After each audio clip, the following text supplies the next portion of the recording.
ವೇದವಾಕ್ಯವನ್ನೆಲ್ಲ ಓದದಿಂಕನ್ನಡಲಿ ಓದಿಸುತ್ತ ಜನರ ವೇದಾಮತಿ ಕೆಡಿಸಿರುವ ಸಾಧು ನಿಜಗುಣಿಗೆ ಮಣಿಯುವೆನೋ ಸಾಧು ನಿಜಗುಣಿಗೆ ಮಣಿಯುವೆನೋ ನಿಜವನ್ನರಿಸುವ ನಿಜ ಗುಣಿಯ ಗ್ರಂಥವನ್ನು ನಿಜವಾಗಿ ಬೇಡಿ ನಿಜದೋಳ್ಮನ ಮುಳಗಿಸುವ ಸುಜನರಿಗೆ ನಿತ್ಯ ನಮಿಸುವೆನೋ ಸುಜನರಿಗೆ ನಿತ್ಯ ನಮಿಸುವೆನೋ ಪರ ಜೀವರಿಗೆಲ್ಲ ಅದ್ವೈತ ಬೋಧಾದಿ ಸುಂದರನಾಗಿ ಗೈದ ಶ್ರೀ ಜಯಿಸಿದ ಸಿದ್ಧಾರೂಢರಿಗೆ ನತನಂತೆ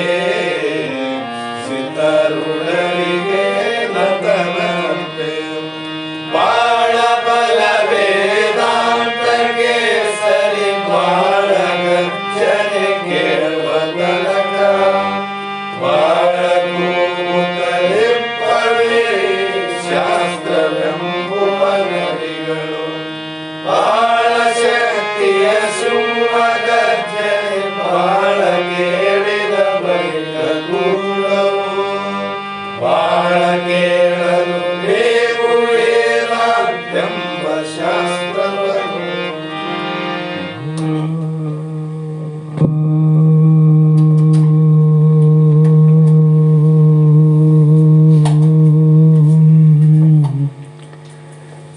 अनंत जन्म संप्राप्त कर्म बंध विदायिनी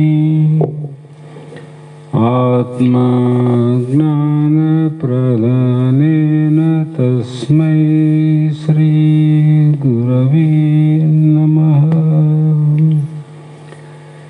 सिद्ध सद्गुरुपादाब्जं जननी जनकस्तथा तत्तोपदेशकर्तारं नत्वा भक्तिपुरस्सरम्। जगदादि जगद्गुरु अद्वैत सार्वभौम ಭಕ್ತರ ಮುಕ್ತರ ಕಲ್ಪವೃಕ್ಷ ಕಾಮಧೇನು ಸದ್ಗುರು ಸಿದ್ಧಾರೂಢ ಮಹಾಸ್ವಾಮಿಗಳ ಶ್ರೀಪಾದ ಪದ್ಮಗಳಿಗೂ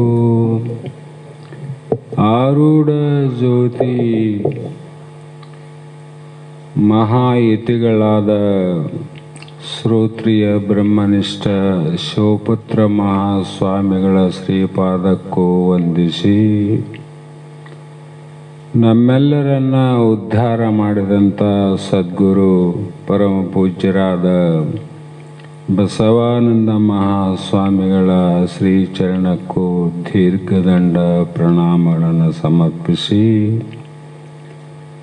ಪೂರ್ವದಲ್ಲಿ ನಮ್ಮೆಲ್ಲರಿಗೂ ಆತ್ಮಜ್ಞಾನದ ಅರಿವನ್ನು ಮಾರ್ಗವನ್ನು ತೋರಿಸಿ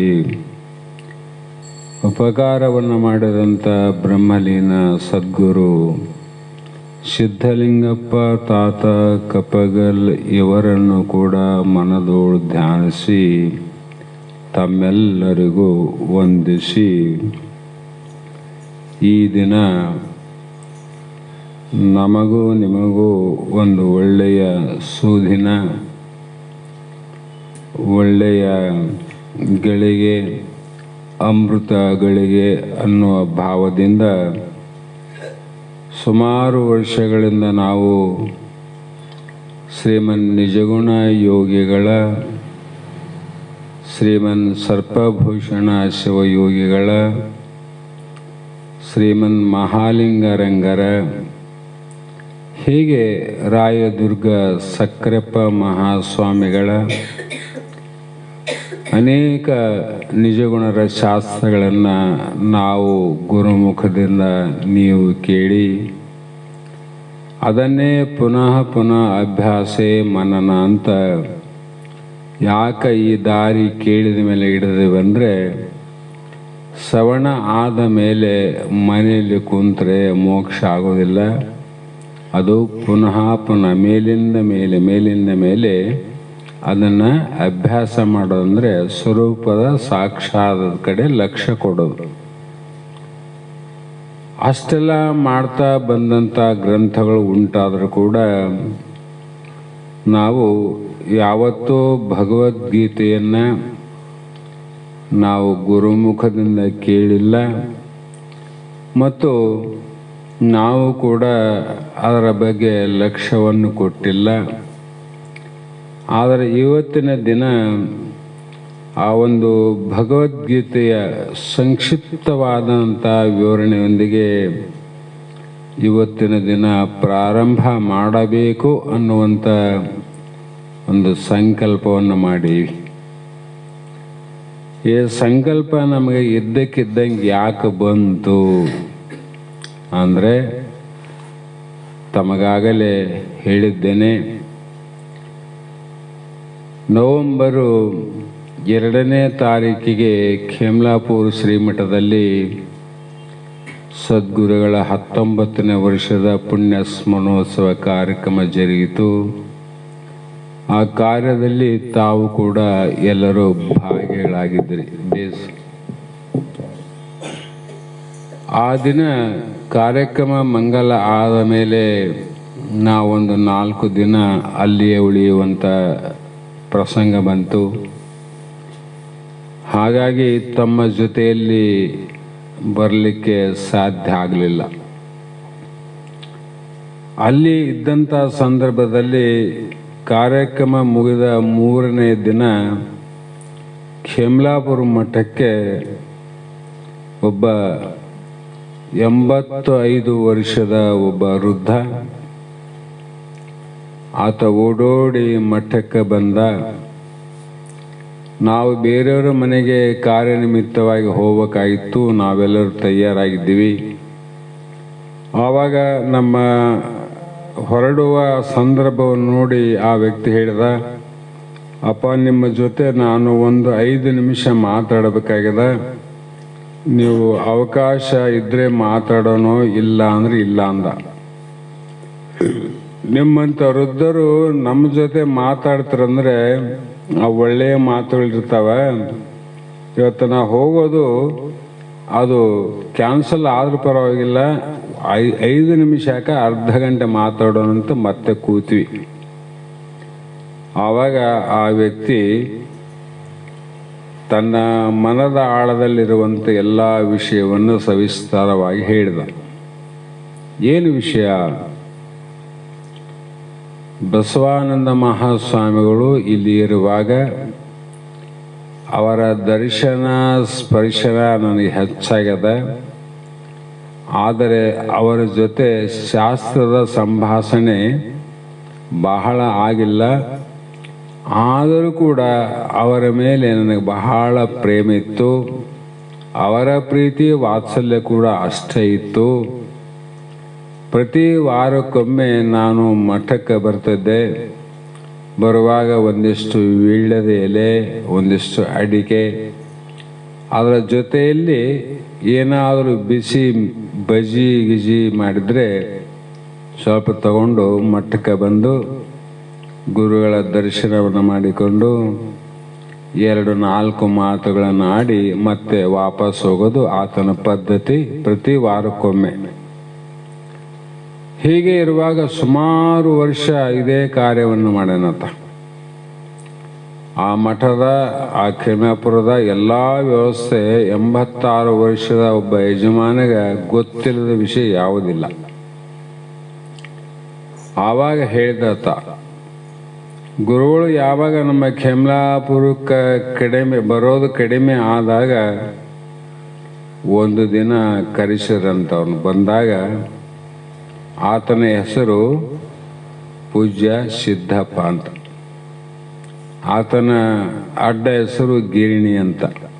ಗಿರಣಿ ಅಂತ ಯಾಕೆ ಬಂತು ಅಂದರೆ, ಹಿಟ್ಟಿನ ಗಿರಣಿ ಇದ್ದದಕ್ಕೆ ಗಿರಣಿ ಸಿದ್ದಪ್ಪ ಅಂತ ಕರಿತಿದ್ರು. ಆವಾಗ ಪ್ರತಿ ದಿನದಂತೆ ಎಲ್ಲ ಕಾರ್ಯ ಮುಗಿದು ಹೋಗುವಾಗ ಸಿದ್ದಪ್ಪ ಕೂಡು ಅಂತ ಕೂಡಿಸಿ ಆತಗ ಈ ಒಂದು ಗ್ರಂಥವನ್ನು ಆತನ ಕೈಯಲ್ಲಿ ಕೊಟ್ಟು, ಇದು ಶ್ರೀಮದ್ ಭಗವದ್ಗೀತಾ. ಈ ಗ್ರಂಥವನ್ನು ಕೊಟ್ಟು, ಇದು ನಿನ್ನಲ್ಲಿ ಇರಲಿ, ನಿನಗೆ ಮುಂದೆ ಉಪಯೋಗ ಆಗ್ತದ ಅನ್ನುವಂಥ ಮಾತನ್ನು ಸದ್ಗುರು ಹೇಳಿದಾಗ, ಆತ ಅಪ್ಪ ನನಗೆ ಬಹಳ ವಿದ್ಯೆ ಕಲ್ತಿಲ್ಲ, ವಿದ್ಯಾವಂತನೂ ಅಲ್ಲ, ಈ ಗ್ರಂಥವನ್ನು ತಗೊಂಡು ನಾನು ಏನು ಮಾಡಲಿ, ಅರ್ಥ ಆಗೋದಿಲ್ಲ ನನಗೆ, ನಾ ವಿದ್ಯಾವಂತನೂ ಅಲ್ಲ ಅಂತ ಹೇಳಿದಾಗ, ಸಿದ್ದಪ್ಪ ಸುಮ್ಮನೆ ನಿನ್ನ ಮನೇಲಿ ಇಟ್ಕೋ, ಏನು ಆಗೋದು ಬೇಡ, ನಿನಗ ಆಯುಷ್ಯ ದೀರ್ಘ ಆಗ್ತದ, ಸಂಪತ್ತು ಹೆಚ್ಚಿಗಾಗ್ತದ, ನೀನು ಒಯ್ಯು ಅಂಥೇಳಿ ಎರಡನೇ ಸಲ ಹೇಳಿದಾಗ, ಆಯಿತು ಗುರುಗಳೇ ಅಂತೇಳಿ ಉಡಿಯಲ್ಲಿ ಹಾಕೊಂಡಂಥದ್ದು. ಉಡಿಯಲ್ಲಿ ಹಾಕ್ಕೊಂಡು ಹೋಗುವಾಗ ಮತ್ತೊಂದು ಮಾತು ಹೇಳಿದರು, ನೋಡು ಇದನ್ನು ನೀ ಓದು ಬಿಡು, ನಿನ್ನ ಮನೇಲಿ ಇಟ್ಕೋ, ಪೂಜೆ ಮಾಡು, ಬೇಕಾದಾಗ್ತದ. ಮುಂದಿನ ಕೆಲವು ದಿನಗಳಲ್ಲಿ ಈ ಕೇಮ್ರಾಪುರ ಮಠದಲ್ಲಿ ಒಂದು ದೊಡ್ಡ ಕಾರ್ಯಕ್ರಮ ಆಗ್ತದೆ. ಆ ಕಾರ್ಯಕ್ರಮ ನಡೆಯುವಂಥ ಸಂದರ್ಭದಲ್ಲಿ ನಮ್ಮ ಮಠದ ಉತ್ತರಾಧಿಕಾರಿಗಳು ಅಲ್ಲಿಗೆ ಬರ್ತಾರೆ. ಆವತ್ತಿನ ದಿನ ಈ ಗ್ರಂಥವನ್ನು ಅವರಿಗೆ ನೀ ಕೊಡು ಅಂತ ಹೇಳಿ ಬಂದದ್ದು ನೈಜವಾದ ಘಟನೆ. ಮತ್ತು ಅವರು ಸದ್ಯದಲ್ಲಿ ಈ ಫೋಟೋದಲ್ಲಿರುವಂಥ ವ್ಯಕ್ತಿಗಳೇ ದಂಪತಿಗಳು. ಇವರು ಸಾಮಾನ್ಯ ನಿಮ್ಮಂತೆ ಬಹಳ ಮೂಢರನಲ್ಲ. ಇಂಚಿಗೇರಿಯ ಶ್ರೀಮಠದ ಭಾರತೀ ಸ್ವಾಮಿಗಳ ಶಿಷ್ಯರು ಇವರು, ಗಂಡ ಹೆಂಡತಿ. ಅವರು ಎಷ್ಟು ಗುರುಭಕ್ತಿ ಅಂದರೆ, ಸುಮಾರು ಒಂದು 20 ವರ್ಷ ಅವರ ಪಾದ ಪೂಜೆಯನ್ನು ಮಾಡಿ, 20 ವರ್ಷ ತುಲಾಭಾರವನ್ನು ಮಾಡಿ, ಅವರ ತೊಟ್ಟಿಲೋತ್ಸವ ಕಾರ್ಯಕ್ರಮದಲ್ಲಿ, ಕಿರೀಟ ಧಾರಣೆ ಕಾರ್ಯಕ್ರಮದಲ್ಲಿ 10 ತೊಲೆ ಬಂಗಾರವನ್ನು ದಾನ ಮಾಡಿದಂಥ ವ್ಯಕ್ತಿ. ಆತನಲ್ಲಿ ಗುರುಭಕ್ತಿ, ಗುರುವಾಕ್ಯದಲ್ಲಿ ವಿಶ್ವಾಸ ಆದಂತಿರೋ ಇಲ್ಲಂತಿರೋ. ಅಂಥ ವ್ಯಕ್ತಿಗೆ ಗುರುಗಳು ಬಸವಾನಂದರು ಈ ಗ್ರಂಥವನ್ನು ಕೊಟ್ಟು 3 ಮಾತು ಹೇಳಿದರು. ಆಯುಷ್ಯ ದೀರ್ಘ ಆಗ್ತದ, ಸಂಪತ್ತು ಹೆಚ್ಚಾಗ್ತದ, ಮತ್ತು ಸಂದರ್ಭ ಬಂದಾಗ ಇಂಥವ್ರಿಗೆ ಗ್ರಂಥ ನೀ ಕೊಡಬೇಕು ಅಂತಲೂ ಹೇಳಿದಂಥ ಮಾತು. ಅಪ್ಪ, ಮೊನ್ನೆ ಕಾರ್ಯಕ್ರಮದಲ್ಲಿ ನಾ ಭಾಗವಹಿಸಿದ್ದೆ. ಆ ಸಂದರ್ಭದಲ್ಲಿ ನನ್ನ ಕಣ್ಣೀರು ಧಾರಾಕಾರವಾಗಿ ಹರಿದು ಎದೆ ಹುಡ್ಕೊಂಡಿದ್ದು ನಾನು. ಜನ ನೋಡ್ಯಾರ ಇದು ಏನಾಯ್ತು ಅಂತೇಳಿ. ಆಗ ಅವತ್ತು ನನಗೆ ರೋಮಾಂಚನ ಆಯಿತು. ಕಾರಣ ಏನು ಅಂದರೆ, ಗುರುಗಳು ಬಸವಾನಂದರು ಹೇಳಿದ 2 ಮಾತು ಸತ್ಯ ಆಗ್ಯಾವ. ಆಯುಷ್ಯ ದೀರ್ಘ ಆಗ್ಯದನ್ನಕ್ಕೆ ಕಾರಣ ಏನಂದರೆ, ಹಿಂದೆ ಹೆಂಡತಿಯನ್ನು ಕೂಡಿಸಿಕೊಂಡು ಬುಲೆಟ್ ಗಾಡಿ ತಗೊಂಡು ಮಠಕ್ಕೆ ಬಂದಿದ್ದ. ಬುಲೆಟ್ ಗಾಡಿ ಈಗ ನಡೆಸ್ತಂತ. ಆಯುಷ್ಯ ದೀರ್ಘ, ಆರೋಗ್ಯ ದೀರ್ಘ ಆಗ್ಯದಂತ್ರಿಲ್ಲೋ. ಒಂದಂತೂ ಆಯಿತು. ಇನ್ನೊಂದು, ಅವರು ಇರುವಾಗ ನನಗೆ 1/2 ಎಕರೆ ಭೂಮಿ ಇತ್ತು, ಇವತ್ತು 20 ಎಕರೆ ಭೂಮಿ ಆಗ್ಯದ. 2 ಆದವು. ಇವು 2 ಆದವು. 3ನೇದು ಆಗಲಿಕ್ಕೆ ಸಾಧ್ಯ ಇಲ್ಲ ಅಂತ ನಾನು ಅನ್ಕೊಂಡಿದ್ದೆ. ಅದು ಕೂಡ ಇವತ್ತಿನ ಕಾರ್ಯದಲ್ಲಿ, ಈ ಒಂದು ಸಂಭ್ರಮದಲ್ಲಿ ನೋಡಿದಾಗ ನನಗೆ ರಾತ್ರಿ ನಿದ್ದೆ ಬಂದಿಲ್ಲ. ಯಾವಾಗ ಈ ಗ್ರಂಥವನ್ನು ನಿಮ್ಮ ಉಡಿಯಲ್ಲಿ ಹಾಕೇನು ಅಂತ ಇತ್ತು, ಅದಕ್ಕೆ ಈ ಸಮಯದಲ್ಲಿ ನಾನು ಬಂದೀನಿ. ದಯವಿಟ್ಟು ಅವರ ಹೇಳಿದ ಪ್ರಕಾರ ನಾನು ಮುಟ್ಟಿಸುವ ಕರ್ತವ್ಯ ನಂದಾದ. ಗ್ರಂಥವನ್ನು ನೀವು ತಗೊಳ್ರಿ ಅಂಥೇಳಿ 2 ಅಂಗೈಯಲ್ಲಿ ಇಟ್ಟುಕೊಂಡು ಹಣೆ ಹಚ್ಚಿ ನನಗೆ ಕೊಡ್ಲಿಕ್ಕೆ ಬಂದ. ನನಗೂ ರೋಮಾಂಚನ ಆಯಿತು. ಅಷ್ಟೇ ಅಲ್ಲದೆ ಆ ಮಠದಲ್ಲಿ ಆತ ಹೇಳುವಂಥ ಮಾತನ್ನು ಕೇಳಿ ಇಡೀ ಕೇಮ್ಲಾಪುರದಲ್ಲಿ ಇದ್ದಂಥ ಜನ ಮಂತ್ರಮುಗ್ಧರಾದರು.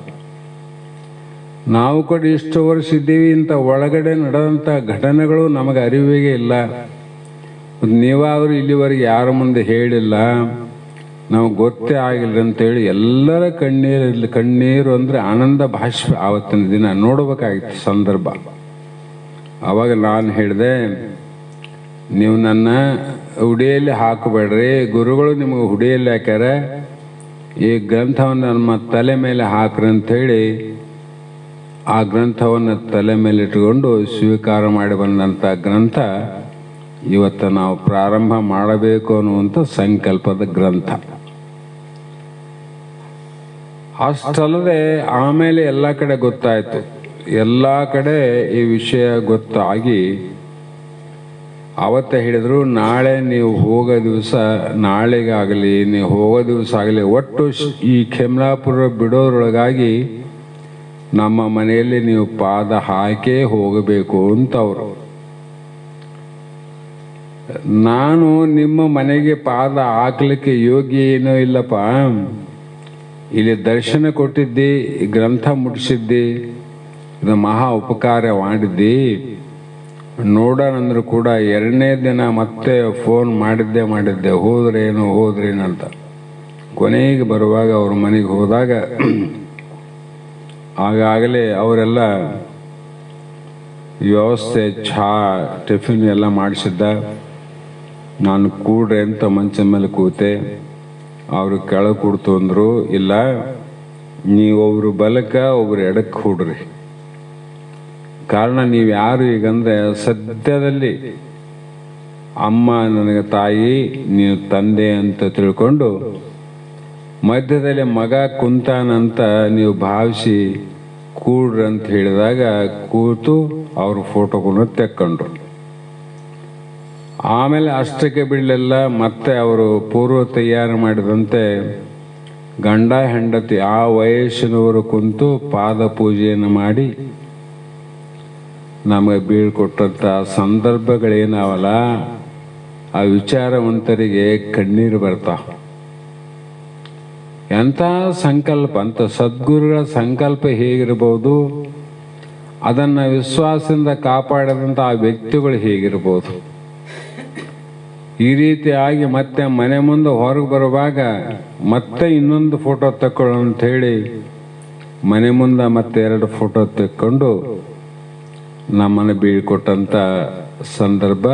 ಆ ಒಂದು ಗಿರಣಿ ಸಿದ್ದಪ್ಪ ಅನ್ನೋಂಥ ಪೂಜ್ಯರು ಗುರುವಿನ ಆಜ್ಞೆಯಂತೆ ಏನು ಮುಟ್ಟಿಸಬೇಕಾಯಿತು, ಏನು ತಲುಪಿಸಬೇಕಾಯಿತು, ಇಷ್ಟು ವರ್ಷ 25-26 ವರ್ಷ ಕಾಯ್ದಿರಿಸಿ ಆ ಶ್ರದ್ಧೆಯಿಂದ ಸಂದರ್ಭ ಬಂದಾಗ ಕೇಳಿದ್ರು ಖೇಮ್ಲಾಪುರದವ್ರು, ನಮ್ಗೆ ಯಾಕೆ ಹೇಳಿಲ್ಲ ಅಜ್ಜ ಅಂತ.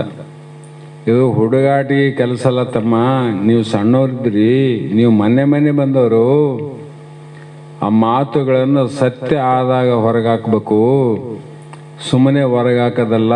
ಈಗ 3 ಸತ್ಯ ಆದವು, ಎಲ್ಲರ ಮುಂದೆ ಹೇಳ್ತೀನಿ ನೋಡು ಅಂದ್ರು ಅವರು. ಕೈ ಎತ್ತಿ ಹೇಳ್ತೀನಿ ಅಂದ್ರು.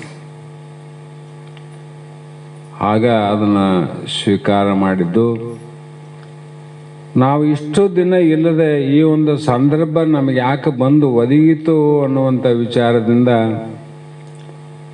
ಸದ್ಗುರುಗಳ ಆಶೀರ್ವಾದ ಅಂತ, ಈ ಸಂಕಲ್ಪ ಸದ್ಗುರುಗಳ ಆಶೀರ್ವಾದ ಅಂತ ತಿಳ್ಕೊಂಡು ನಮ್ಮ ಮತಿಗೆ ಹೊಳೆದಷ್ಟು ಅಲ್ಪ ಸ್ವಲ್ಪ ಸಂಸ್ಕೃತ ಶ್ಲೋಕಗಳ ವ್ಯತ್ಯಾಸದಿಂದ ಕೂಡಿದ್ದರೂ ಕೂಡ ತಾಯಿ ಮಗನ ತೊದಲು ನುಡಿಯನ್ನು ಅರ್ಥ ಮಾಡಿಕೊಂಡಂತೆ ಬಲ್ಲಂತ ಮಹಾತ್ಮರು, ಪಾಪ ಅವನಿಗೆ ಸಂಸ್ಕೃತ ಗಾಳಿನೇ ಇಲ್ಲ, ಸಂಸ್ಕೃತದ ಸೋಂಕೆ ಇಲ್ಲ, ಮಹಾವಿದ್ಯಾವಂತನೂ ಅಲ್ಲ, ಇಂಥ ಒಬ್ಬ ಸಾಮಾನ್ಯ ವ್ಯಕ್ತಿ ಇಷ್ಟಾದರೂ ಹೇಳಿದ್ದಾನಲ್ಲೇ ಅಂತ ಒಂದು ಭಾವಿಸಿಕೊಂಡು ಸ್ವೀಕಾರ ಮಾಡಬಹುದು ಅಂತಕ್ಕಂಥ ಭಾವನೆಯಿಂದ ಈ ಗ್ರಂಥವನ್ನು ನಾವು ಪ್ರಾರಂಭ ಮಾಡಬೇಕಾಗಿದೆ.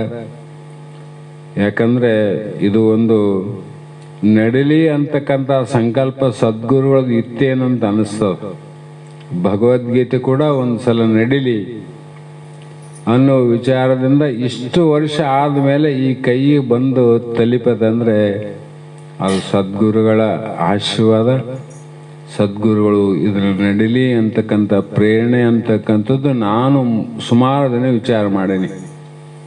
ಪರಮಾರ್ಥ ಗೀತೆ ಮುಗಿದ ಮೇಲೆ ನಾವು ಇದೊಂದು ಸಲ ಈ ಗ್ರಂಥವನ್ನು ಸ್ವಲ್ಪ ಅವಲೋಕನವನ್ನು ಮಾಡಿ ಮತ್ತು ಯಥಾವತ್ತಾಗಿ ನಾವು ಶಾಸ್ತ್ರವನ್ನು ಮುಂದುವರಿಸೋಣ ಅಂತಕ್ಕಂಥ ಭಾವದಿಂದ ಇವತ್ತಿನ ದಿನ ನಾವು ಪ್ರಾರಂಭ ಮಾಡುವ ಗ್ರಂಥ ಯಾವುದು ಅಂದರೆ ಅದು ಶ್ರೀಮದ್ ಭಗವದ್ಗೀತಾ.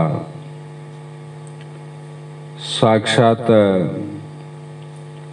ಭಗವಂತನೇ, ಸಾಕ್ಷಾತ್ ಪರಮಾತ್ಮನೇ, ಸಾಕ್ಷಾತ್ ಗುರುದೇವರು ಈ ಗೀತಾ ಪ್ರಚಾರವನ್ನೇ ಪೂರ್ವಕಾಲದಲ್ಲಿ ತಮ್ಮ ಜೀವನದ ಹುಷರನ್ನಾಗಿ ಮಾಡಿಕೊಂಡು ಈ ಭಗವದ್ಗೀತೆಯ ಬ್ರಹ್ಮಜ್ಞಾನದಿಂದ ಜೀವನ್ಮುಕ್ತರಾದವರು ಸಾಕಷ್ಟು ಜನ ಆಗಿ ಹೋಗ್ಯಾರ. ಭಗವದ್ಗೀತಾ ಅಂದರೆ ಇದು ಎಲ್ಲ ಉಪನಿಷತ್ತುಗಳಿಗೂ ಕೂಡ ಬೀಜಪ್ರಾಯವಾಗಿ ಬ್ರಹ್ಮಜ್ಞಾನಕ್ಕೆ ಹೆಮ್ಮರವಾಗಿ ಇರುವ ಕಾರಣ ಈ ಗೀತಾ ಪ್ರವಚನವನ್ನು ಪಂಡಿತರು ಪ್ರಾರಂಭ ಮಾಡಿದರು. ಆ ಪಂಡಿತರು ಪ್ರಾರಂಭ ಮಾಡಿದಂಥ ಗೀತಾ ಶ್ಲೋಕಗಳು ಪಾಮರರನ್ನು ಮಂತ್ರಮುಗ್ಧರನ್ನಾಗಿ ಶ್ರವಣ ಮಾಡುವಂತೆ ಮಾಡಿದವು. ತಮ್ಮ ಮೈ ಮನ ಮನೆ ಎಲ್ಲವನ್ನು ಮರೆತು ಏಕಾಗ್ರಚಿತ್ತದಿಂದ ಶ್ರವಣ ಮಾಡುತ್ತಾ ಇದ್ದು ಯಾವ ಗುರುದೇವರು ಎಲ್ಲ ಆಚಾರ್ಯರು ಹಾಗೂ ಪಂಡಿತರು ಈ ಗೀತಾ ಟೀಕೆಗಳನ್ನು ಸಮನ್ವಯಗೊಳಿಸಿ ಗೀತಾ ಪ್ರವಚನದ ಮೂಲಕವಾಗಿ ಸರ್ವ ವೇದಾಂತ ತತ್ವಗಳನ್ನು ಶ್ರವಣ ಮಾಡಿಸಿ ಮೋಕ್ಷದ ಆಪೇಕ್ಷೆಗಳುಳ್ಳ ಅಂತಃಕರಣ ದೋಷತ್ರಯಗಳನ್ನು ನಿವಾರಣೆ ಮಾಡಿಕೊಂತ ಬಂದರು. ಪ್ರಾರಂಭದಲ್ಲಿ ಮಲ ವಿಕ್ಷೇಪ, ಇನ್ನೊಂದು ಆವರಣ ದೋಷ. ಪ್ರಾರಂಭದಲ್ಲಿ ಮಲದೋಷವನ್ನು ನಿವೃತ್ತಿ ಮಾಡುವಂಥ ಶ್ಲೋಕಗಳು 6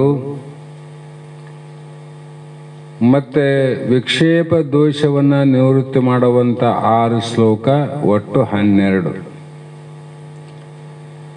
13ನೇ ಶ್ಲೋಕದಿಂದ 18ನೇ ಶ್ಲೋಕದವರೆಗೆ ಆವರಣ ದೋಷಗಳನ್ನು ನಿವೃತ್ತಿ ಮಾಡಿ ಅಸಾಮಾನ್ಯವಾದ ತಪಸ್ಸನ್ನೇ ಸೃಷ್ಟಿ ಮಾಡಿದರು ಆಚಾರ್ಯರು, ಪಂಡಿತರು, ಗುರುದೇವರು. ಸಾಮಾನ್ಯ ಕೆಲಸ ಅಲ್ಲ. ಹಾಗಾಗಿ ಇಲ್ಲಿ ಪಾಂಡಿತ್ಯ, ವಾಗ್ಝರಿ ಮತ್ತು ಕಥೆಗಳ ಮುಖೇನ ಗೀತಾಶಾಸ್ತ್ರವನ್ನು ಅತೀ ರಂಜನೀಯವಾಗಿ ಪ್ರವಚನವನ್ನು ಮಾಡಿ ಆಂಧ್ರ ಪ್ರದೇಶದಲ್ಲಿ ಹಾಗೂ ನಮ್ಮ ಕರ್ನಾಟಕದಲ್ಲಿ ಗೀತಾ ಸ್ವಾಮಿಗಳೆಂದು ಪ್ರಸಿದ್ಧರಾಗಿ ಹೋದಂಥವರು ಒಬ್ಬರಾರ. ಇಡೀ ಆಂಧ್ರ ಕರ್ನಾಟಕದಲ್ಲಿ ಅವ್ರಿಗೆ ಗೀತಾ ಸ್ವಾಮಿ ಅಂತಲೇ ಬಿರುದು ಬಂತು. ಯಾರು ತಮ್ಮ ಅಮೃತ ವಾಣಿಯಿಂದ ಗೀತಾ ಶ್ರವಣವನ್ನು ಮಾಡಿಸಿ ನಮ್ಮೆಲ್ಲರ ಜೀವನ ಸಾರ್ಥಕ ಮಾಡಿದರೋ ಆ ಸದ್ಗುರು ಯಾರು ಅಂದರೆ ಬ್ರಹ್ಮಲೀನ ಶ್ರೀ ಶ್ರೀ ಶ್ರೀ ಸ್ವಾಮಿ ಶಂಕರಾನಂದಿ ಮಹಾಸ್ವಾಮಿಗಳು. ಶಂಕರ ಆನಂದಾಜಿ ಸ್ವಾಮಿಗಳಂತ ಅವರ ಹೆಸರು. ಇವರು ಈ ಗೀತಾ ಗ್ರಂಥವನ್ನು 9ನೆಯ ಪುನರ್ಮುದ್ರಣದ ಸಮರ್ಪಣೆಯ ಗ್ರಂಥ ಇದು. ಇದಕ್ಕಿಂತ ಮುಂಚಿತವಾಗಿ 8 ಸಲ ಮುದ್ರಣವಾಗಿ 9ನೇ ಸಲ ಮುದ್ರಣವಾದಂಥ ಈ ಒಂದು ಗ್ರಂಥ. ಹಾಗಾಗಿ ಇಲ್ಲಿ ಪ್ರಥಮದಲ್ಲಿ 2 ನುಡಿಗಳನ್ನು ಮಾತು ಹೇಳ್ತಾರವರು. ಅಧ್ಯೇಶತೆ ಚ ಯಂ ಧರ್ಮಂ ಸಂವಾದ ಮಾವಯೋ ಜ್ಞಾನಯಜ್ಞೇನ ತೇನಾಹಂ ಇಷ್ಟ ಶ್ಯಾಮಿತಿ ಮೇಘಮತಿ ಅಂತ ಒಂದು ಮಾತನ್ನು ಹೇಳ್ತಾರೆ. ಅಂದರೆ ಈ ಧರ್ಮಮಯವಾದ ಗುರು ಶಿಷ್ಯರ ಸಂವಾದವನ್ನು ಯಾವನು ಅಧ್ಯಯನ ಮಾಡುತ್ತಾನೋ, ಸದಾ ಓದುತ್ತಾನೋ, ಆತನಿಂದ ನಾನು ಜ್ಞಾನರೂಪ ಯಜ್ಞದಿಂದ ಪೂಜಿಸಲ್ಪಡುತ್ತೇನೆ ಅಂತ ತನ್ನ ಅಭಿಪ್ರಾಯವನ್ನು ವ್ಯಕ್ತಪಡಿಸ. ಗೀತಾ ಆಚಾರ್ಯರ ಅನುಗ್ರಹದಿಂದ ಗೀತಾ ಮಾತೆಯನ್ನು ಮತ್ತೊಂದು ಪುಷ್ಪದಿಂದ ಅರ್ಚಿಸಿ, ಗೀತಾ ಜ್ಞಾನ ಯಜ್ಞದಲ್ಲಿ ಮತ್ತೊಂದು ಶ್ರದ್ಧಾಹುತಿಯನ್ನು ಸಮರ್ಪಿಸಿ, ಗೀತಾ ಭಕ್ತನಿಗೆ ಮತ್ತೊಂದು ಹೊಸ ಕಾಣಿಕೆಯನ್ನು ನಿವೇದಿಸಿ ಧನ್ಯೋ ಅಸ್ಮಿ ಎಂದು ಆನಂದ ಪಡುತ್ತೇನೆ ಅಂತ ಪ್ರಕಾಶಕರ ನುಡಿಗಳು. ನಾನು ಧನ್ಯೋ ಅಸ್ಮಿ ಯಾವುದರಿಂದ ಅಂದರೆ, ಎಲ್ಲರೂ ಪುಷ್ಪಗಳನ್ನು ಅರ್ಪಿಸಿ ವಿಷ್ಣುವಿನ ಪರಮಾತ್ಮನ ಕೃಷ್ಣನ ಪೂಜೆಯನ್ನು ಮಾಡಿದರೆ, ನಾನು ಗೀತಾ ಯಜ್ಞ ಅನ್ನುವಂಥ ಗ್ರಂಥವನ್ನು ಅರ್ಪಿಸಿ ಮತ್ತೊಂದು ಜಗತ್ತಿನಲ್ಲಿ ಪುಷ್ಪದಿಂದ ಅರ್ಪಿಸಿದವರು, ವಿಭೂತಿ ಭಸ್ಮದಿಂದ ಅರ್ಚಿಸಿದವರು, ಯಜ್ಞ ಯಾಗದಿಂದ ಅರ್ಪಿಸಿದವರು, ಸಮರ್ಪಣೆ ಮಾಡಿಕೊಂಡವರು ಬಹಳ ಉಂಟು. ಆದರೆ ನಾ ಹೊಸ ಪುಷ್ಪವನ್ನು ಅರ್ಪಣೆ ಮಾಡ್ತೀನಿ. ಅದು ಹೊಸ ಪುಷ್ಪ ಯಾವುದು ಅಂದರೆ ಇದೇ ಗೀತಾ ಜ್ಞಾನಯಜ್ಞ. ಇದರಲ್ಲಿ ಅಧರ್ಮವನ್ನು ನಾನು ಅರ್ಪಿಸಿ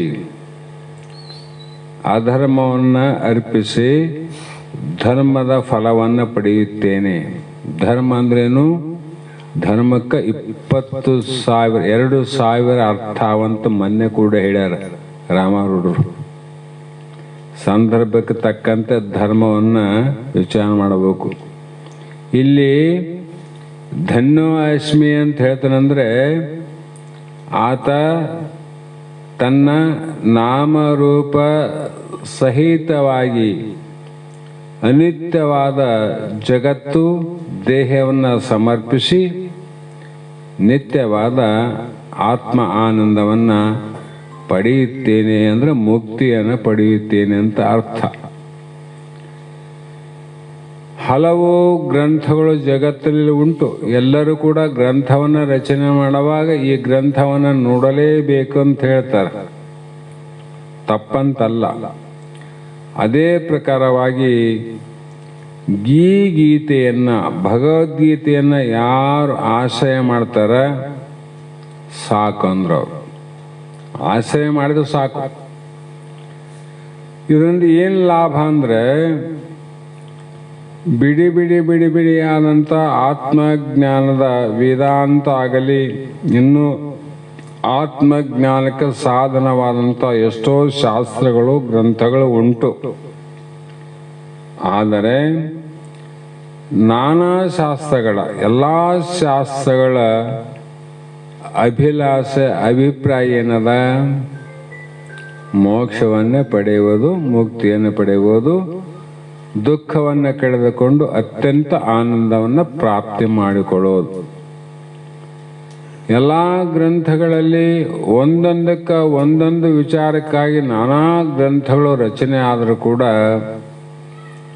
ಒಂದೊಂದು ನದಿ ನೀರು ಕುಡಿಯೋದಕ್ಕಿಂತ ಸಮುದ್ರದ ನೀರನ್ನು ಕುಡಿದರೆ ಎಲ್ಲ ನದಿಗಳ ನೀರಿನ ರುಚಿಯನ್ನು ಸವಿದಂಥ ಆನಂದ, ಎಲ್ಲ ಗ್ರಂಥಗಳನ್ನು ಅವಲೋಕನ ಮಾಡಲಿಕ್ಕೆ ಅಸಾಧ್ಯವಾದರೂ ಕಾರಣ ಈ ಭಗವದ್ಗೀತೆ ಅನ್ನುವಂಥ ಒಂದು ಗ್ರಂಥವನ್ನು ನೀನು ವಿಚಾರ ಮಾಡಿದ್ದಾದರೆ ಎಲ್ಲ ಶಾಸ್ತ್ರಗಳ ಅಭಿಪ್ರಾಯ ಇಲ್ಲಿ ಗೊತ್ತಾಗ್ತದೆ. ಎಲ್ಲ ನದಿಗಳ ನೀರಾವಂತ ಗೊತ್ತಾಗ್ತದಿಲ್ಲ ಸಮುದ್ರದಾಗ. ಅದಂತೆ ಎಲ್ಲ ಶಾಸ್ತ್ರಗಳ ಅಭಿಪ್ರಾಯ ಈ ಗ್ರಂಥದಲ್ಲಿ ಆದಂಥ ಅನುಭವ ಆಗ್ತದೆ. ಆ ಕಾರಣದಿಂದ ಈ ಮಾತನ್ನು ಒಬ್ಬ ಋಷಿಯು ಕೂಡ ಉದ್ಗಾರವನ್ನು ಮಾಡಿದ್ದಾನೆ ಅಂತ ಬರೀತಾರೆ. ಯಾವಾಗಂದರೆ ಭಾರತ ಯುದ್ಧದಲ್ಲಿ, ಯಾವ ಭಾರತ?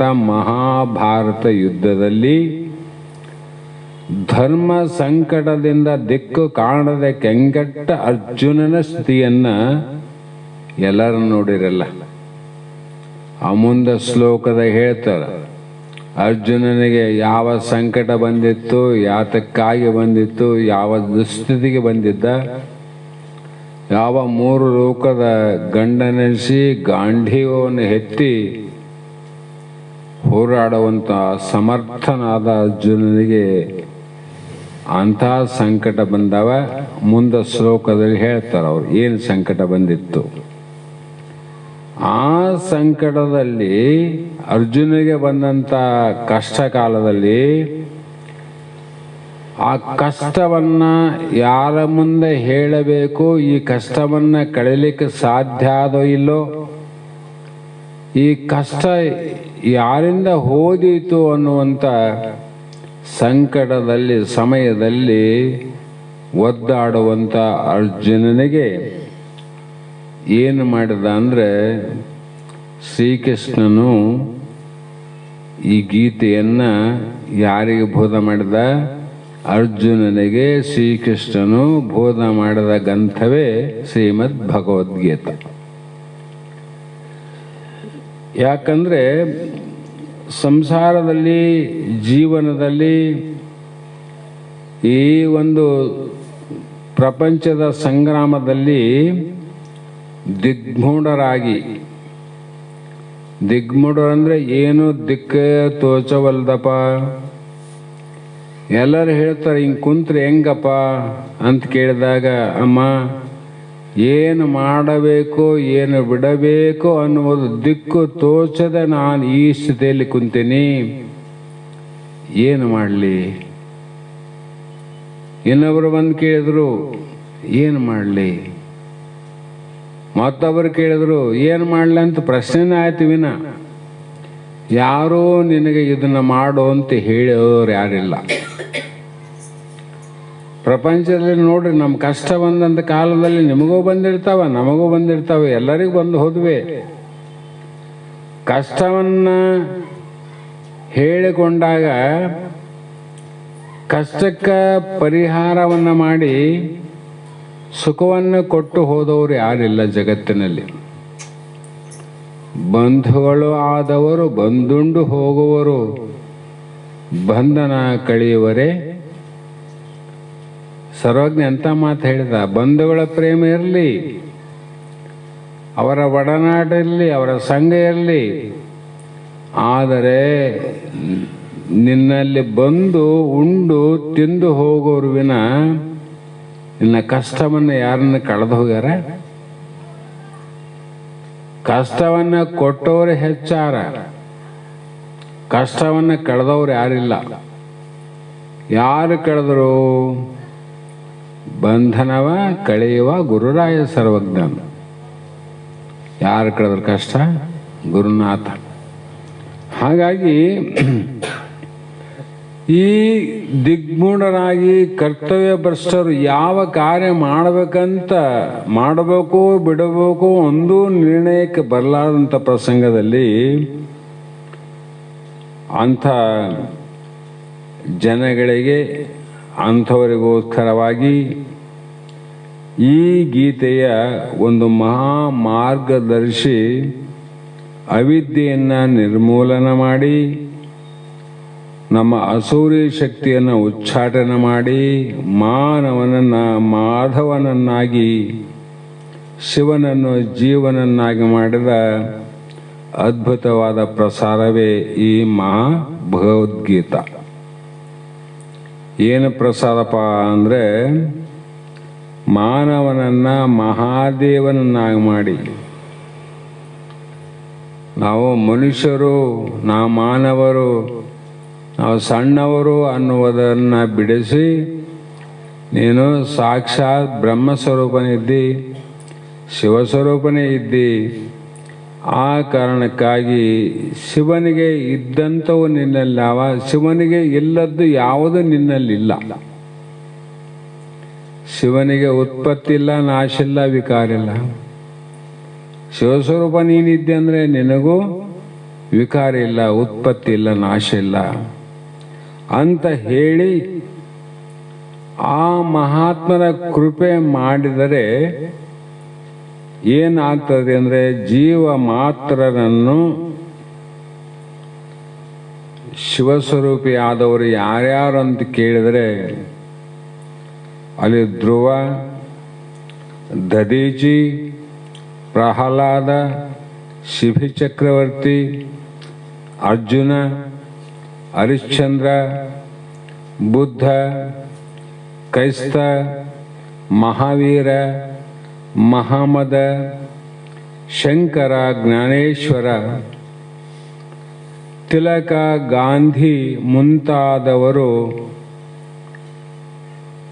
ತಯಾರವನ್ನು ಮಾಡಿದಂಥ ಮಹಾಪರಾಶಕ್ತಿಯ ಗೀತೆಯೇ ಈ ಭಗವದ್ಗೀತೆ.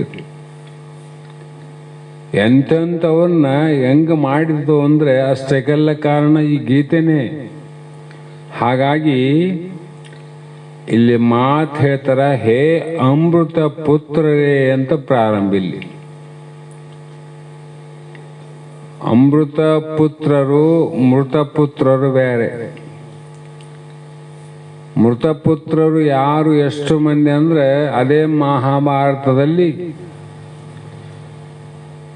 ಯಾವ ಕುಂತಿ ಪುತ್ರರು ಬೇರೆ, ಮತ್ತು ಇನ್ನೊಬ್ಬ ಪಾಂಡು ಧೃತರಾಷ್ಟ್ರನ ಪುತ್ರರು ಬೇರೆ, ಪಾಂಡವ ಪುತ್ರರು ಬೇರೆ. 101 ಮಂದಿ ಕೌರವರು, 5 ಜನ ಪಾಂಡವರು. ಆ ಎಲ್ಲ 101 ಮಂದಿ ಮೃತಪುತ್ರರೇ ಹುಟ್ಟಿದ್ದು ಧೃತರಾಷ್ಟ್ರನ ಕೊಡುಗೆ. ಅದು ಧೃತರಾಷ್ಟ್ರನ ವಂಶ 101 ಮಂದಿ ಹುಟ್ಟಿದ್ರು ಕೂಡ ಎಲ್ಲರೂ ಮೃತರೇ. ಹುಟ್ಟಿ ಹುಟ್ಟಿ ಸತ್ತು ಹೋದ್ರು ವಿನ ಮುಕ್ತಿಯನ್ನು ಪಡೀಲಿಲ್ಲ. ಆದರೆ ಅಮೃತ ಪುತ್ರ ಯಾರು ಅಂದರೆ 5 ಮಂದಿ ಪಾಂಡವರಲ್ಲಿ ಅರ್ಜುನ ಅಮೃತ ಪುತ್ರನಾದ. ಅಮೃತ ಪುತ್ರ ಅನ್ನಿಲ್ಲ. ಹಾಗಾಗಿ ಈ ಒಂದು ಹೃದಯ ಕ್ಷೇತ್ರದಲ್ಲಿ ಗೀತಾ ಗಂಗೆ ಪ್ರವಹಿಸುವಂತೆ ನಂದನ ವನೋತ್ಸವವನ್ನು ಜರಿಸುವಂಥ ಮಹಾಗ್ರಂಥ. ಈ ಹಿಂದೆ 9 ಮುದ್ರಣ ಆದ ಮೇಲೆ ಎಷ್ಟೋ ಜನ ಮಹಾತ್ಮರು ಈ ಗ್ರಂಥವನ್ನು ಅವಲೋಕನ ಮಾಡಿ, ಪಂಡಿತರಾದವರು, ಗುರುದೇವರಾದವರು ಜಿಜ್ಞಾಸುಗಳನ್ನು ಉದ್ಧಾರ ಮಾಡಿ ಮುಕ್ತರನ್ನಾಗಿ ಮಾಡಿದಂಥ ಗ್ರಂಥ ಸಾಕಷ್ಟಾಗ್ಯವ, ಆಗಿ ಹೋಗ್ಯಾರ. ಆದರೂ ಕೂಡ ಈ ಹಿಂದೆ ಬಹಳ ಗ್ರಂಥ ಪ್ರಕಟ ಆಗಿದ್ರು ಕೂಡ ಗೀತಾ ಮೂಲಗಳು ಪಾರಾಯಣ ಮಾಡುವವರಿಗೆ ಸರ್ವ ಅಂದರೆ ಎಲ್ಲ ಅನುಕೂಲತೆಗಳು ಇರುವಂತೆ ವ್ಯವಸ್ಥೆ ಮಾಡಲ್ಪಟ್ಟಿತ್ತು. ಅವೇನು ಮಾಡವ? ಅನುಕೂಲ. ಅದನ್ನು ವ್ಯವಸ್ಥೆ ಮಾಡ್ಯಾವವು, ಇಲ್ಲಂತಲ್ಲ. ಈ ಸಾರಿ ಈ ಗ್ರಂಥ ಪಾರಾಯಣ ಮಾಡಲಿಕ್ಕೂ ಸರಳವಾದ ತಾತ್ಪರ್ಯವನ್ನು ತಿಳಿಯಲಿಕ್ಕೂ ಅನುಕೂಲವಾಗುವಂತೆ ವ್ಯವಸ್ಥೆ ಮಾಡಿದಂಥದ್ದು. ಅದು ಪಂಡಿತರಿಗೆ ಮಾತ್ರ ಅನುಕೂಲ ಆಗುವಂತೆ ವ್ಯವಸ್ಥಿತ ಇದ್ದು ಹಿಂದೆ ಮುದ್ರಣ ಆಗುವ ಗ್ರಂಥ. ಅದೇ ಶ್ಲೋಕಗಳಿಗೆ ಈ 9ನೇ ಮುದ್ರಣದ ಗ್ರಂಥದಲ್ಲಿ ಸರ್ವರಿಗೂ ಸರಳವಾದ ತಾತ್ಪರ್ಯ, ನಿಜಗೌಡರು ಎಷ್ಟು ಸರಳವಾಗಿ, ಶಿವಪುತ್ರ ಮಹಾಸ್ವಾಮಿಗಳು ಎಷ್ಟು ಸರಳವಾಗಿ ಟೀಕಾ ತಾತ್ಪರ್ಯನ ಬರೆದರು, ಅದೇ ಪ್ರಕಾರವಾಗಿ ಸರ್ವರಿಗೂ ತಿಳಿಯಲಿಕ್ಕೆ ಅನುಕೂಲವಾಗುವಂತೆ ಈ ಗ್ರಂಥದಲ್ಲಿ ವ್ಯವಸ್ಥೆ ಮಾಡ್ಯಾರವರು ಮಹಾತ್ಮರು. ಎಲ್ಲೇನ ಹೋದಾಗ, ಮೊನ್ನೆ ನಾವು ಕಾರ್ಯಕ್ರಮ ನಡೀತು ಪಾರಮಾರ್ಥನಲ್ಲಿ ಪ್ರಪಂಚದಲ್ಲಿ, ಏನಪ್ಪ ಎಲ್ಲ ವ್ಯವಸ್ಥೆ ಸರಿಯಾಗಿ ಆಗಿದಿಲ್ಲೋ ಅಂತ ಕೇಳ್ತೀವಿಲ್ಲ. ಮನೆಯಲ್ಲಿ ಮದುವೆ ಮಾಡಿದ್ರು ಕೇಳ್ತೀವಿ, ಮಠಗಳಲ್ಲಿ ಕೂಡ ಎಲ್ಲ ವ್ಯವಸ್ಥೆ ಸರಿಯಾಗಿ ಆಗಿದೋ ಇಲ್ಲಪ್ಪ ಅಂತ ಕೇಳ್ತೀವಿ. ಆಗಿದೆ ಅಂತ ಹೇಳಿದಾಗ ನಮಗೇನಾಗ್ತದ, ಎಲ್ಲ ವ್ಯವಸ್ಥೆ ಇದೆ ಅಂದಮೇಲೆ ಏನು ತೊಂದರೆ ಇಲ್ಲ ಅಂತ. ಅದಕ್ಕೆ ಈ ಗ್ರಂಥದಲ್ಲಿ ಎಲ್ಲ ವ್ಯವಸ್ಥೆ ಇದೆ ಅಂದರೆ ಇದರಲ್ಲಿ ತೊಂದರೆ ಇಲ್ಲ, ಎಳ್ಳನಿತು ಆಯಾಸವಿಲ್ಲದಂತೆ ಅನೇಕ ಮಹನೀಯರ ಅಭಿಪ್ರಾಯವನ್ನು ಅನುಸರಿಸಿ ಈ ಉದ್ಯಮವನ್ನು ಕೈಗೊಂಡಿದ್ದಾಗಿದೆ. ಕಾರಣ ಸರ್ವರೂ ಇದನ್ನು ಉಪಯೋಗಿಸಿ ನಿತ್ಯ ಪಾರಾಯಣ ಮಾಡುವುದರಿಂದ, ನಿತ್ಯ ಪಾರಾಯಣ ಅಂದರು ಕೇಳೋದರಿಂದ, ಅದು ಹೇಳೋದರಿಂದ ಪುಣ್ಯವನ್ನು, ತಾತ್ಪರ್ಯವನ್ನು ತಿಳಿಯೋದ್ರಿಂದ, ಜ್ಞಾನವನ್ನು. ಪಾರಾಯಣ ಮಾಡಿದ್ರೆ ಪುಣ್ಯ ಬರ್ತದ. ಸುಮ್ಮನೆ ಗೀತಾ ಪಾರಾಯಣ ಮಾಡಿದ್ರೆ ಮನೆಯಲ್ಲಿ ಪುಣ್ಯ ಪ್ರಾಪ್ತಿ ಆಗ್ತದೆ. ಮತ್ತು ಇದನ್ನು ಗುರುಮುಖದಿಂದ ಇದರ ತಾತ್ಪರ್ಯವನ್ನು ತಿಳಿಯುವುದರಿಂದ ಜ್ಞಾನನಾಗ್ತದೆ. ಈ ರೀತಿ ಪುಣ್ಯ ಬೇಕಿತ್ತು ಪಾರಾಯಣ ಮಾಡ್ರಿ, ಜ್ಞಾನ ಬೇಕಿತ್ತು ಅಂದರೆ ತಾತ್ಪರ್ಯವನ್ನು ಶ್ರವಣ ಮಾಡಿ ತಮ್ಮ ತಮ್ಮ ಜನ್ಮಗಳನ್ನು ಸಾರ್ಥಕ ಮಾಡಿಕೊಳ್ಳರಿ ಅಂತ ಗ್ರಂಥಕರ್ತರ ಅಭಿಪ್ರಾಯ. ಎಷ್ಟು ಕಷ್ಟಪಟ್ಟು ಯಾಕೆ ಹೇಳಿವಿ, ಇದರ ಪ್ರಯೋಜನ ಬೇಕಲ್ಲ. ಗ್ರಂಥ ಇದರಲ್ಲಿ ಏನು ಪ್ರಯೋಜನ ಆದ, ಏನು ಇಲ್ಲ ಅನ್ನೋದು ಗೊತ್ತಾದಾಗ ಪ್ರವೇಶ ಆಗ್ತದೆ.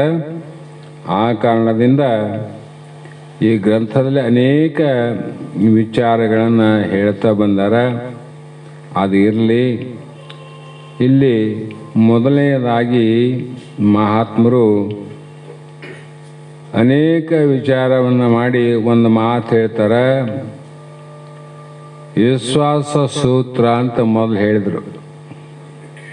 ಏನು ಬೇಕಾಗದ ಫಲ, ಪುಷ್ಪ, ಧೂಪ, ದೀಪ ಯಾವುದು ಅಂದರೆ ಪ್ರತಿಯೊಂದು ಗ್ರಂಥಕ್ಕೂ ನಾವು ವಿಚಾರ ಮಾಡಬೇಕು. ಇದು ಒಂದೇ ಗ್ರಂಥ ಅಲ್ಲ. ವಿಶ್ವಾಸ ಅಥವಾ ನಂಬಿಕೆಯನ್ನು ಪದೇ ಪದೇ ವಿಶ್ಲೇಷಿಸಿ ನೋಡಿದರೆ, ಮೂಢತನದಿಂದ ನೋಡಿ ಮಾತನಾಡಿ ಕೇಳಿ ಹೋಗೋದಲ್ಲ. ಶ್ರದ್ಧಾವಾನ್ ಲಭತೆ ಜ್ಞಾನ. ಇದನ್ನ ವಿಶ್ವಾಸ ಅಥವಾ ನಂಬಿಕೆ ಎರಡು ಅರ್ಥ ಒಂದೇ, ಸ್ವಲ್ಪ ವ್ಯತ್ಯಾಸ, ವಿಡಂಬನೆ ಮಾಡೋದು ಬೇಡ. ಪದೇ ಪದೇ ವಿಚಾರ ಮಾಡಿ ನೋಡಿದರೆ ಅದು ಬೆಳೆಸಿದ ಕಲ್ಪನೆ, ಅಭಿವೃದ್ಧಿಪಡಿಸಿಕೊಂಡ ಕಲ್ಪನೆ ಹಾಗೂ ಹೊರಹಚ್ಚಿ ನೋಡಿ ಅನುಭವದ ಮೂಲಕ ದೃಢೀಕರಿಸಿದ್ದೆಂದು ಕಾಣುತ್ತದೆ. ಇದು ಸಾಮಾನ್ಯ ಅಲ್ಲಪ್ಪ. ಇದನ್ನ ಬೆಳೆಸೋದು ಅಂದ್ರೇನು? ಗಳಿಸೋದು, ಉಳಿಸೋದು, ಬೆಳೆಸೋದು. ಹೀಗೆ ಶ್ರವಣ ಮನನ ನಿಧಿಧ್ಯಾಸ ಅನುಭಾವಿಗಳ ಹೊಳವಕ್ಕೆ ನೋಡಿದರೆ ಇಲ್ಲಿ ಏನಾದಂದ್ರೆ ಶ್ರದ್ಧಾ ಮತ್ತು ವಿಶ್ವಾಸದಿಂದ ಹೊಕ್ಕು ನೋಡಿದರೆ ನೀವು ನಿಸ್ಸಂದೇಹವಾಗಿ, ನಿಸ್ಸಂದೇಹ ಅಂದರೆ ಸಂದೇಹ ಇಲ್ಲದಂತೆ ನಂಬಿಕೆ ಮತ್ತು ಕಲ್ಪನೆಗಳು ಒಂದೇ ಅಲ್ಲ. ಕಲ್ಪನೆಗಳು ಬೇರೆ, ನಂಬಿಕೆ ಬೇರೆ. ಕಲ್ಪನೆ ಬೇರೆ, ವಿಶ್ವಾಸನೆ ಬೇರೆ. ಇಲ್ಲಿ ಕಲ್ಪನೆ ಅವಶ್ಯಕತೆ ಇಲ್ಲ, ವಿಶ್ವಾಸದ ಅವಶ್ಯಕತೆ ಅದ. ಹಾಗಾಗಿ ಇದನ್ನು ಕಲ್ಪನೆ ಇಲ್ಲದೆ ವಿಶ್ವಾಸ ಮತ್ತು ನಂಬಿಕೆಯನ್ನು ಇಟ್ಟುಕೊಳ್ಳಲಿಕ್ಕೆ ಸಾಧ್ಯ. ಕಲ್ಪನೆ ಮಾಡೋದಲ್ಲ, ವಿಶ್ವಾಸ ಮಾಡೋದಾದ. ರಾಮಾಯಣ ಮಹಾಭಾರತ ಕೇಳ್ತಾ ಕೇಳ್ತಾ ಹೋದರೆ ಕಲ್ಪನೆಗಳು ಉತ್ಪತ್ತಿ ಆಗ್ತಾವೆ. ಮೋಕ್ಷದ ದಾರಿ ಸಿಗೋದಿಲ್ಲ ಅಲ್ಲಿ. ಮೋಕ್ಷದ ದಾರಿ ಸಿಗ್ತದಲ್ಲಿ ಇಲ್ಲಲ್ಲ. ಹಾಗಾಗಿ ಯದ್ಭಾವಂ ತದ್ಭವತಿ ಅಂದರೆ ನಾವೇ ನಮ್ಮ ನಮ್ಮ ಭಾವದಲ್ಲಿ ಪ್ರಯೋಗ ಮಾಡಿ ನೋಡಬೇಕು. ಇದು ಶ್ರದ್ಧಾ ಅಂದರು. ನಮ್ಮಲ್ಲೇ ಬರ್ತಕ್ಕಂಥ ಅನುಭವಗಳನ್ನು ನಾವೇ ಪ್ರಯೋಗ ಮಾಡಿ ನೋಡಬೇಕು. ಹೇಳ್ತದ ಇದು ನೀನಲ್ಲ, ಇದು ನೀನಲ್ಲ, ಇದು ನೀನಲ್ಲ ಅಂತ ಶಾಸ್ತ್ರ ಹೇಳಿತು. ನೀನು ಪ್ರಯೋಗ ಮಾಡಿ ನೋಡು. ಶಾಸ್ತ್ರ ಹೇಳಿದಲ್ಲಪ್ಪ ಅಂತ ಹೇಳಿ ನೀನು ಹೇಳ್ಕೊಂತ ಹೋದ್ರೆ ಅದು ಕಲ್ಪನೆ ಆಯಿತು, ಅದು ಶ್ರದ್ಧಾ ಅಲ್ಲ ಅಂತ. ಹಾಗಾಗಿ ಒಂದು ದೊಡ್ಡ ಕನ್ನಡ ಅಂತ ಇಟ್ಕೊಳ್ರಿ. ಆ ಕನ್ನಡ ಎದುರು ಕುಳಿತು ನೋಡಿದಾಗ ನಾವು ಕೋಪಿಷ್ಠರಾಗಿ ಕೋಪವನ್ನು ಕಲ್ಪನೆ ಮಾಡಿಕೊಂಡು ಸಿಟ್ಟು ಆಗಿರುವವರಂತೆ ನಟನೆ ಮಾಡ್ರಿ. ಭಾಳ ಸಿಟ್ಟು ಮಾಡಿ ಕನ್ನಡ ನೋಡ್ರಿ. ದೊಡ್ಡ ಕನ್ನಡ ಮುಂದ ಕಲ್ಪನೆ. ಸಿಟ್ಟಾದಾಗ ಸಾಮಾನ್ಯವಾಗಿ ನಾವು ಮಾಡುವ ಹಾವ ಭಾವಗಳು, ಮಾತುಗಳು, ಮನಸ್ಸುಗಳು ತನ್ಮಯತೆಯಿಂದ ಅಭಿನಯಿಸಿದಾಗ 10 ನಿಮಿಷಗಳ ಅಭಿನಯದ ಅನಂತರ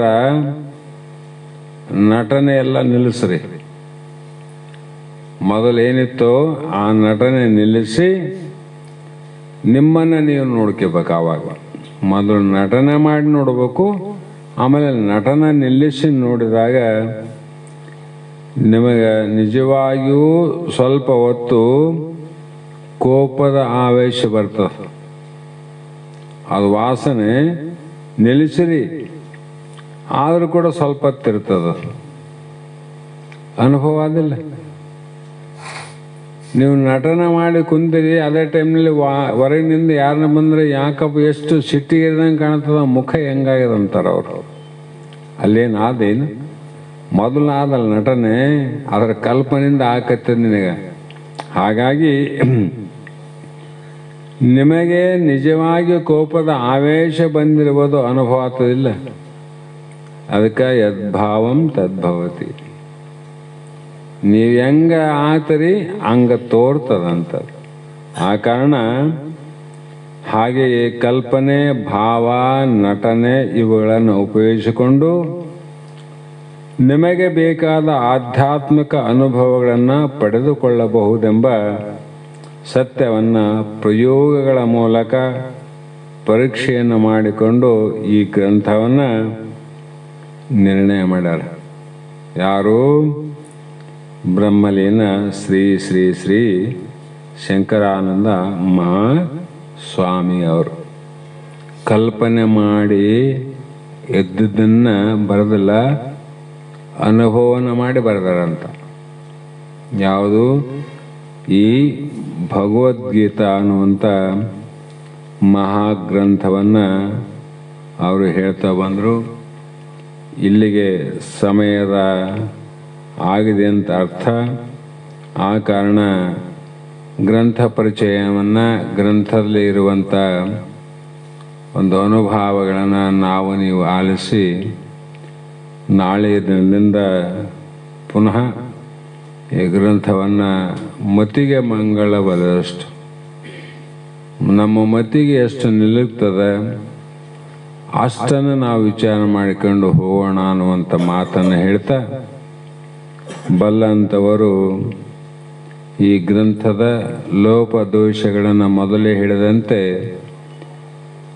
ಮಗುವಿನ ತೊದಲು ನುಡಿಯನ್ನು ತಾಯಿ ಆನಂದದಿಂದ ಸ್ವೀಕರಿಸುವಂತೆ ಎಲ್ಲರೂ ಕೂಡ ಇದನ್ನು ಸ್ವೀಕರಿಸುವರು ಅಂತಕ್ಕಂಥ ಮಾತನ್ನು ಹೇಳ್ತಾ ಸಮಯ ಆಗಿದೆ.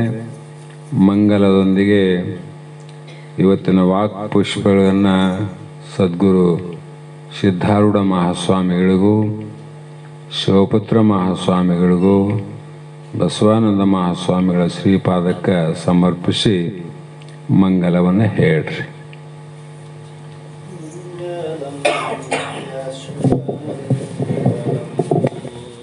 जय मङ्गलं नित्य शुभ मङ्गलं जय मङ्गलं नित्य शुभ मङ्गलं जय मङ्गलं नित्य शुभ मङ्गलं जयतु जगदाचार्य वरनिकरके जय मङ्गलं नित्य शुभ मङ्गलं जय मङ्गलं नित्य शुभ मङ्गलं ವೇದಮತ ವೃಕ್ಷಗಳ ಛೇದಿಸುತ್ತ ಶ್ರುತಿ ಪ್ರೋಕ್ತ ವಾದ ಪರಮದ್ವೈತ ಘನಮತವನು ಮೋದಾದಿಂ ಸ್ಥಾಪಿಸುತ್ತಲೇ ದರೆಯನುದ್ಧರಿಸಿರ್ಪ ಆದಿ ಶ್ರೀ ಗುರು ಶಂಕರಾಚಾರ್ಯಗೆ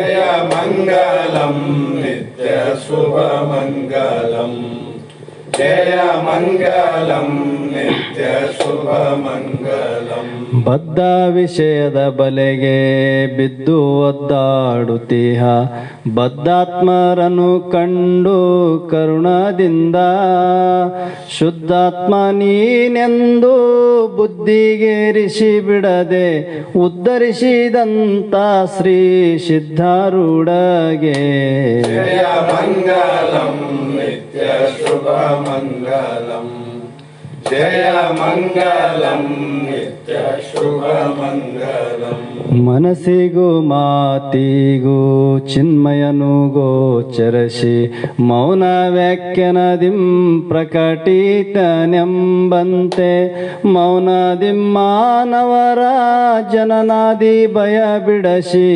ಘನಮುಕ್ತಿಯ ನೀವ ಗುರುನಾಥರೂಢಗೆ ಜಯ ಮಂಗಲಂ ನಿತ್ಯ ಶುಭ ಮಂಗಲಂ ಜಯ ಮಂಗಲಂ ನಿತ್ಯ ಶುಭ ಮಂಗಲಂ ಜಡ ದೃಶ್ಯ ಲಕ್ಷಣವೇ ಒಡಲೆನಿಸುವ ಈ ಜಗವು ಕಡು ಮಿಥ್ಯ ಬ್ರಹ್ಮ ಒಂದೇ ಸತ್ಯವೋ ನುಡಿಗೆ ಅಗೋಚರಾದರ ಒಡಲು ನೀನಹುದೆಂದು ಬಿಡದೆ ಬೋಧಿಸಿ ಪೊರೆದ ಜಡಿಸಿದ್ದಗೆ ಜಯ ಮಂಗಲಂ ನಿತ್ಯ ಶುಭ ಮಂಗಲಂ ಜಯ ಮಂಗಲಂ ನಿತ್ಯ ಶುಭ ಮಂಗಲಂ ಶಿವಜೀವರಲಿ ಭೇದ ತವೆ ಪುಡುಕಲಿಲ್ಲೆಂಬ ಸುವಿವೇಕಳವಡಸಿ ಶ್ರುತಿಮತದಲ್ಲಿ ಭವಭಯವ ಕೆಡಸುತ್ತ ಸವೆಯದಾನಂದವನು ಜವದಿತ್ತ ಶ್ರೀ ಶಂಕರಾನಂದಗೆ ಜಯ ಮಂಗಲಂ ನಿತ್ಯ ಶುಭ ಮಂಗಲಂ ಜಯ ಮಂಗಲಂ ನಿತ್ಯ ಶುಭ ಮಂಗಲಂ ಪುಷಿಮಾಯೆ ಪುಷಿ ಜೀವ ಪುಷಿಯಾದ ಸಂಸಾರ ಬೆಸಗೆ ನಿನ್ನಲ್ಲಿಲ್ಲ ಎಂದೆಂದಿಗೂ ಅಸಮ ಸುಜ್ಞಾನಾದಿಂ ಮುಸಕಿದ ಜ್ಞಾನವನು ದೆಸೆಗಡಿಪ ಬಸವಂತ ದೇಶಿಕನಿಗೆ ಜಯ ಮಂಗಲಂ ನಿತ್ಯ ಶುಭ ಮಂಗಲಂ ಜಯ ಮಂಗಲಂ ನಿತ್ಯ ಶುಭ ಮಂಗಲಂ ಪರಮ ನಿಜ ಗುಣಯೋಗಿ ವಿರಚಿಸಿದ ವೇದಾಂತ ಸುರಸ ಸಾಯುತ್ಯಯುತ ಷಟ್ಶಾಸ್ತ್ರಕ್ಕೆ ಪರಿಕಿಸುತ್ತ ಟೀಕೆ ತಾತ್ಪರ್ಯವನು ಬರೆದಿಳೆಯ ನರರನ್ನು ಉದ್ಧರಿಸಿರ್ಪ ಶಿವಪುತ್ರ ಸ್ವಾಮಿಗೆ ಜಯ ಮಂಗಲಂ ನಿತ್ಯ ಶುಭ ಮಂಗಲಂ ಜಯ ಮಂಗಲಂ ನಿತ್ಯ ಶುಭ ಮಂಗಲಂ ಓಂ ಚೈತನ್ಯಂ ಶಾಶ್ವತಂ ಶಾಂತಂ ವ್ಯೋಮಾತೀತಂ ನಿರಂಜನಂ ನಾರಾಯಣಾತೀತಂ ತಸ್ಮೈ ಶ್ರೀ ಗುರವೇ ನಮಃ ಶ್ರೀಮದ್ ಜಗದ್ಗುರು ಸಿದ್ಧಾರೂಢ ಮಹಾರಾಜ ಕಿ ಜೈ ಶ್ರೀ ಸದ್ಗುರು ಶಿವಪುತ್ರ ಸ್ವಾಮಿ ಮಹಾರಾಜ ಕಿ ಜೈ ಶ್ರೀ ಸದ್ಗುರು ಬಸವಾನಂದ ಸ್ವಾಮಿ ಮಹಾರಾಜ ಕಿ ಜೈ श्री सद्गुरु अभिनव महाराज की जय सकल साधु संत महाराज की जय जय मंगलम जय नमः पार्वती शिवर रमादेव।